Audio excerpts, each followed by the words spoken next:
Discurso Direto. Crónica de opinião. De segunda a sexta-feira, na Rádio Lafões. Antes dos noticiários regionais. Discurso Direto. Opinião que conta.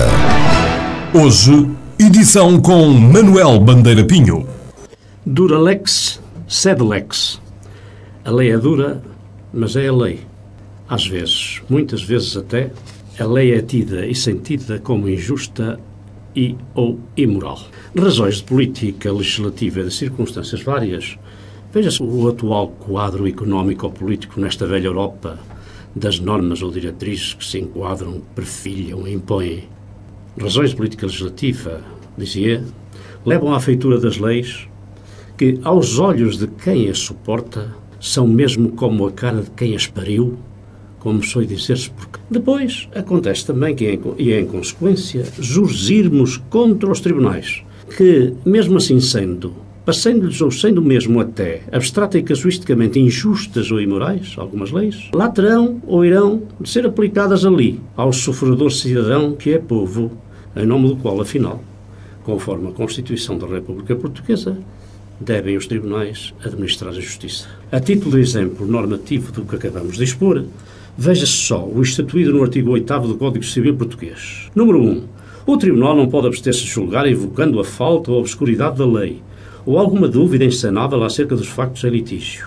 Número 2. O dever de obediência à lei não pode ser afastado sob pretexto de ser injusto ou imoral o conteúdo do preceito legislativo.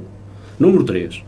Nas decisões a proferir, o julgador terá em consideração todos os casos que mereçam tratamento análogo a fim de obter uma interpretação e aplicação uniforme do direito. Depois daquele artigo, lá segue o artigo 9º, sobre a interpretação da lei, no sentido de, a partir do seu texto, reconstituir o pensamento legislativo, ou seja, o pensamento do legislador a que sentamos nós. Ficamos-nos, pois, por aqui, que até já se começa a fazer tarde, ou a parecer conversa de intelectual ou de um armado em sabichão. Todavia, pareça o que parecer, ainda dentro do assunto atrás vertido, peço-me deixem passar, por bondade ou delicadeza, referir mais duas escapatórias fruto de uma deformação profissional, de certo. Lá vai disto então.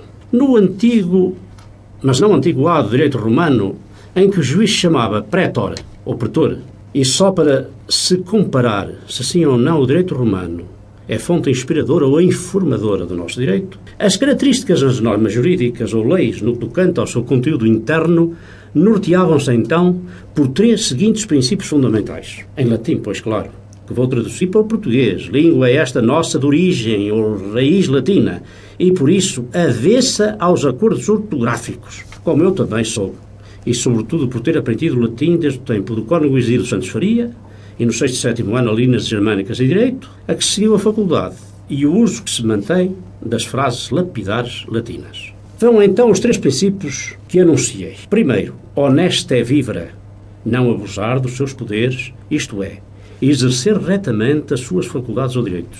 Segundo, altero non ledere, não prejudicar ninguém. Terceiro, sum cuique tribuere, entregar, atribuir, ou dar a entregar a cada um o que é seu. Ora, os meus pacientes ouvintes terão já a interrogar-se. Por que é que este Manel hoje veio para aqui chatear-nos com este palavreado arrevesado, pese embora estejamos até a compreendê-lo, porque vai sendo transformado em coisas que parecem simples. Mas afinal, descerá tudo a São Pedro Sul ou fica-se lá pelas alturas da chatice? Sim, vai já descer, pois, por cá, por São Pedro Sul, e pela nossa Câmara Municipal e pelo Sr. Presidente desta. Porque também assistimos à feitura de coisas muito certas e que cumprem a lei, ainda que esta, a lei, lhes possa parecer até imoral ou injusta.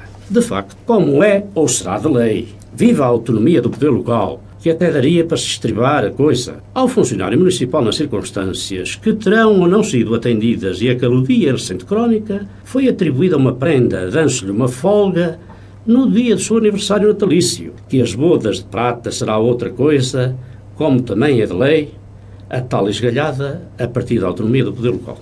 Pois bem, folga o Tanas, que ele ou vai ou fica então a trabalhar lá por casa, pelas terras, ou a tratar melhor do seu gado, das vacas, das ovelhas ou das cabras. Talvez mais destas últimas, que até sabe que a Europa é deficitária em gado caprino, o que mais se exporta. Escapando, porém, à autonomia financeira do município, por ser uma norma de caráter geral, impossível de afastar, como se pode fazer ou reduzir das 40 horas para as 30 horas de trabalho semanais, a Câmara ou o seu Presidente, em cumprimento de tal lei geral, ainda que lhes pudesse parecer injusta, determinaram, como está bem de ver, que o dia da folga, e nesse dia não há direito a subsídio de refeição. 5 ou 6 euros estando. Não podendo, por isso, a secção de pessoal que processa os vencimentos deixar de ter isso em conta, nem distrair-se a respeito, porque senão, agora a IGF, que resultou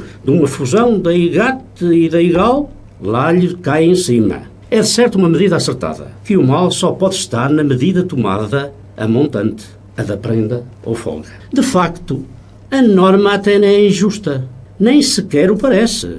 É que, desde logo, quem não trabuca, não manduca. Se não trabuca no dia e quiser ter folga, ficar ou ir para casa e ou tratar das cabras, então que manduque nos peitos da cabritinha, que debaixo dela, nos peitos, é que está, como bem saberá, a leitaria de serviço. Abro aqui o parênteses para afirmar que não nos caem os parentes na lama se dissermos estas coisas, que eu também já fiz e a que jamais atribuí ao Quim Barreiros, mas à vida vivida, que recordo com a saudade de quem vive melhor.